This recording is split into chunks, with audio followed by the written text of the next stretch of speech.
వానల్లో కొమ్మల్లో ఉయ్యాలుగేసి ఆ కొమ్మల్లో పళ్ళన్నీ రుచి చూసి ఆ పళ్ళల్లో మైకంతో మోహం కమ్మేసి చలిగా గిలిగా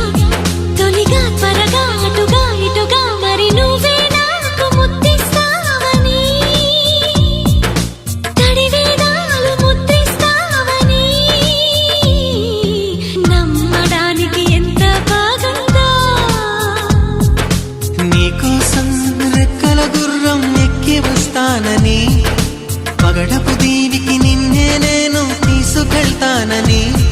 ఇక ఏనాటికి అక్కడే మనము ఉంటామని నమ్మడానికి ఎంత బాగుందో